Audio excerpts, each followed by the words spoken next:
like things could only get better. Needing more than ever they don't. Gender people that intimately. When you went through your training, was any of this stuff a part of your training, dealing with transgenderism and all the things that go with that? Not really, because at the time we were building the plane while we were flying it. So we didn't really have any Where of did the those. initiative come from to build the plane to begin with? What year was this? So this was 2021. Okay. Going into 22. So this was very new to us. We were just creating policy to allow airmen to change their gender on their CAT card. We were just creating policy to go into our HR systems and figuring how to do that, because we didn't have that mechanism built in, because we never had that issue come up. So it really was eye opening. I don't understand it, but it's because I'm not a transgender. I am a heterosexual male, so I don't understand it. But to hear her talk and explain her journey, and talk about how she would get out of work, go to her truck, and put on some lip balm or some gloss just to make her calm down, because all day she feels like she's an imposter. Really kind of opened my eyes. Says, okay, there's, as a Christian, I got to have a heart of grace, a heart of understanding, just like Jesus did with us. So it, again, not something that I really understood, because I can't. I'm not in that position, but I got a heart. I've got experiences and perspective that you could understand what she's saying, but you can't really put yourself in her shoes. So But she again, very was, high. but this particular individual was upset that they lost their privilege by transitioning from a male to female. It was one of the things that she definitely noticed. It was the most jarring thing that she noticed, transitioning from male to female, was that privilege that she But I got a enjoyed. question for you though, Julio. Okay. And everybody in the audience, close your ears.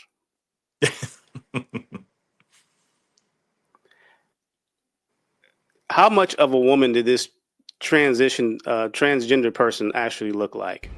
I beg your pardon. I beg your pardon. Her out. What's that? What kind of woman was it? She did grow her hair out, so she had long hair. She started doing some hormone stuff. She kept parts, and she dressed like a woman all day. Did she look like a man?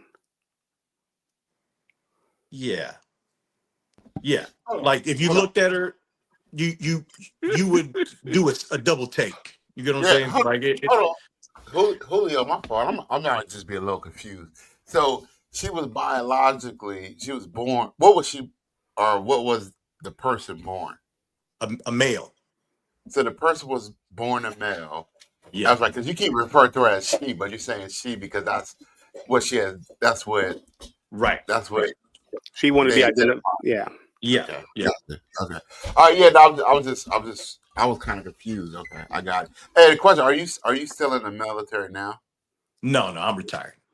They're killing me if you talk like this right now. Yeah. Thank you for your service. Thank you. Thank y'all for your service. Thank you for your support. Yeah. So DK, still my line. That's still my line. That was my line. But go ahead.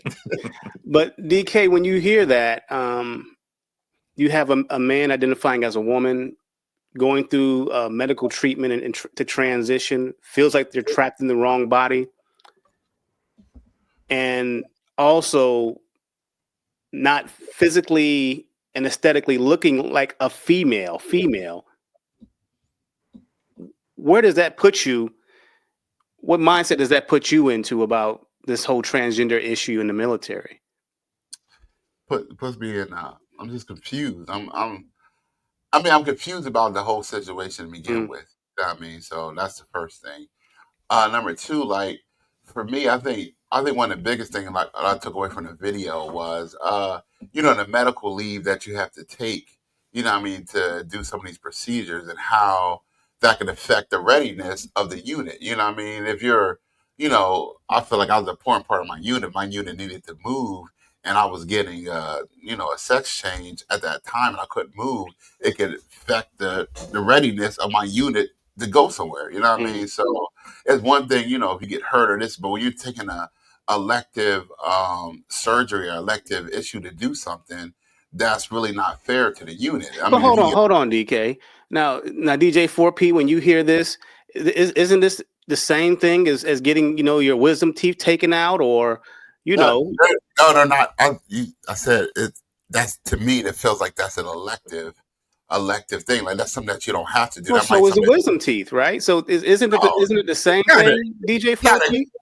not included to the military. No, the wisdom tooth. If they say you need to get it out, you got to take it out. I went through that, and I didn't need it out, but they said I had to take it out. It wasn't elective. It was an order.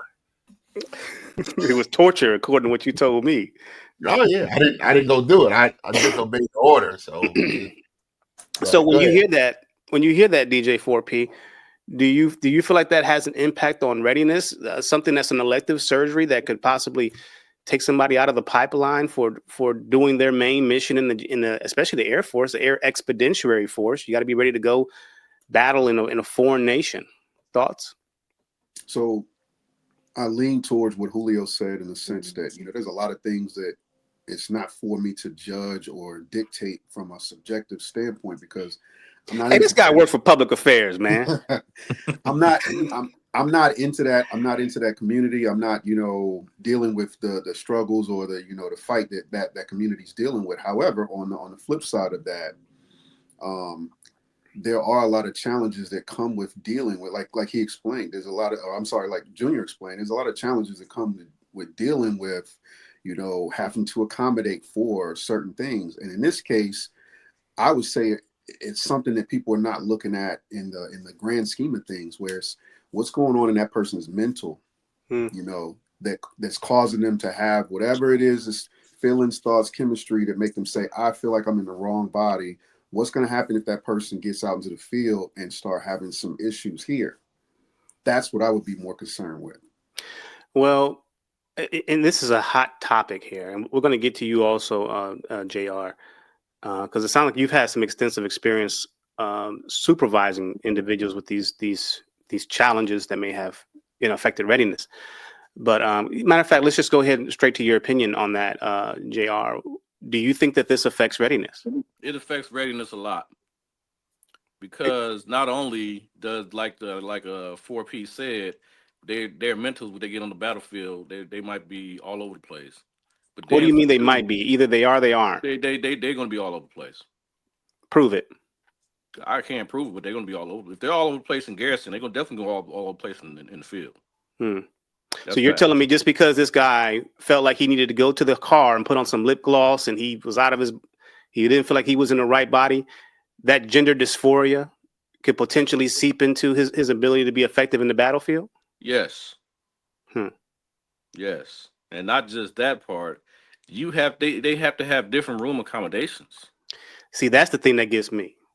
And we know how we are about our rooms and our accommodations. And now I've worked with people who nobody really came out and said they were homosexual. Maybe one guy. I think I may have been in Afghanistan at the time. I mean, this dude, he had the tailored ABU, BDU uniform. It was like painted on the guy and eyebrows were done. And one of my troops, he was Army. He was, I think he was either bisexual or gay. And it is a bit of a distraction because you want to be able to connect with people on a very, a brotherly and a brother in arms kind of way. But there's always going to be that barrier whenever someone sees you as a part of the food chain. Whenever you're dealing with, men that are homosexual, they see you as, in some cases, a part of the food chain. And that makes it a little bit uncomfortable. And you don't want to have those issues because you're already dealing with what part of the country or what part of the world are they from? Because we have people from different countries that serve in the U.S. military. What language barriers do I have? Basic training does a great job of flattening out all that stuff. But one thing I can never really understand with this particular movement, with the homosexuality movement and the transgender movement, it raises those things above the common cause that we had to learn about and get over. and basic training, and it created another layer that's somehow different or better than that. You guys get what I'm saying? My If there's solution, something that needs to be fixed. my solution is that you shouldn't be transitioning in the United States military. I think it goes contrary to readiness. I think it goes, and I also believe that the United States military should not be coupled to a political or ideological movement. Regulations clearly state that we are supposed to be apolitical. We should not have gay flags flying next to or in proximity to the United States flag. We should not have members of the United States military participating in gay pride parades in uniform or even PT gear. I've seen that, physical training gear. We need to be a apolitical organization, because we may look back in history and not agree with that stuff. And then we may say to ourselves, why was the military doing all this? Right? So it also has a negative impact on morale, because again, as an African American, I don't get to see my idea of a nationalistic flag or an idealistic flag raised next to the US flag. Why do they get to do that? Right? I don't get to have the same kind of privileges that's also afforded and get. It's just not the same. That's why we need to just keep it uniform, as you said before, DJ 4P. We need to keep it uniform for everybody.